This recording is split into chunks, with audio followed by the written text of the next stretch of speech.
Hi, my name is Maria Skena, and I'm going to be talking about the bubonic plague.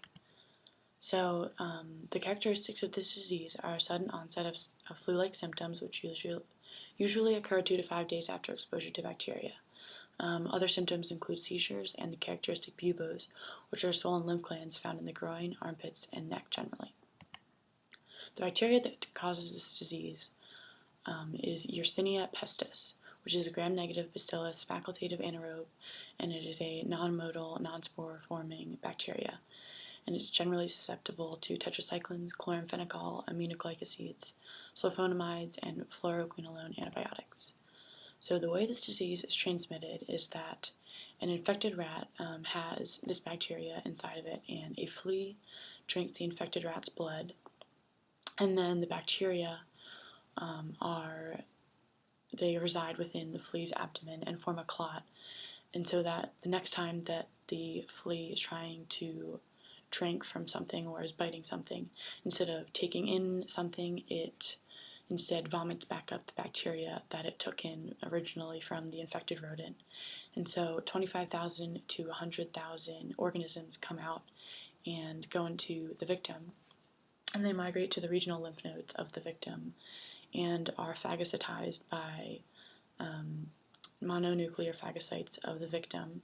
And unfortunately, the victim's phagocytes are not able to affect the bacteria, and so the bacteria proliferate within the organism, within the phagocyte, and then whenever the cell lyses, they are released into the victim's body, which then sets off the inflammatory process, which occurs at the lymph nodes and leads to the characteristic formation of the buboes. So this is the normal type of transmission, but the other kind is that you can also be exposed to the bacteria from handling infected animals. The virulence factors of this bacteria are irreversible binding to host cell receptors via adhesions that allow the bacteria to penetrate cell surfaces. And then there are also proteins on the outside of the bacteria that help to inhibit phagocytosis, as well as platelet aggregation, and they also serve to prevent an effective inflammatory response. So many strains contain the F1 antigen, which is antiphagocytic. And then the bacilli also have phospholipase D to survive inside of the flea. So the diagnosis and treatment of the bubonic plague include sending samples of a suspected victim's blood, sputum, or lymph node aspirate to a lab for testing. And if they test positive, they're treated with antibiotics because, again, this is a disease caused by a bacteria, so we are able to treat it with antibiotics. Treated individuals have a 1 to 15% chance of death, so a fairly low percentage chance of death, whereas untreated individuals have a 50% chance of death.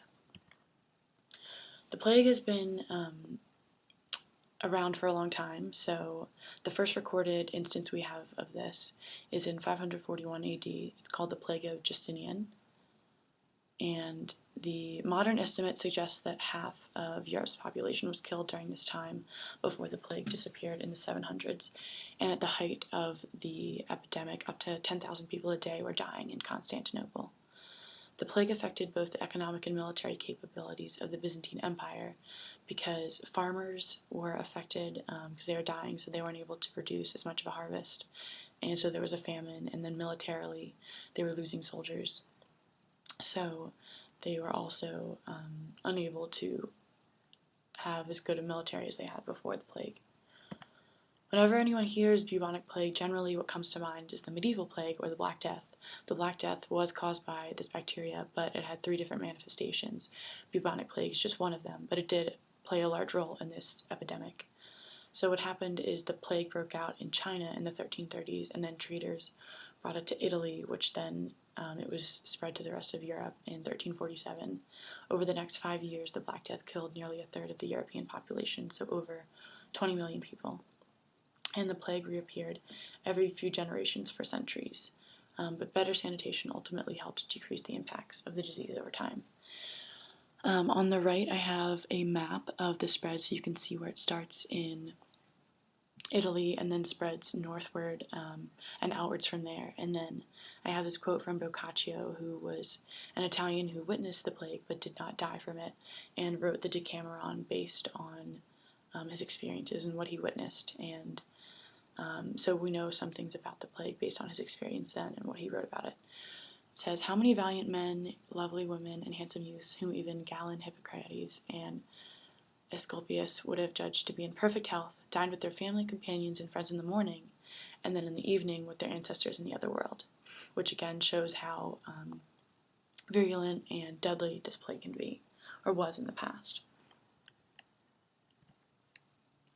So the plague did occur, has occurred for a long time in history, and it's still around today.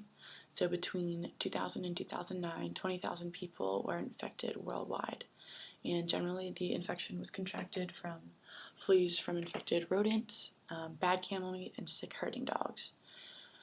And this is something that we might think is not affecting the United States today because of modern healthcare and technology, but it still occurs in the United States.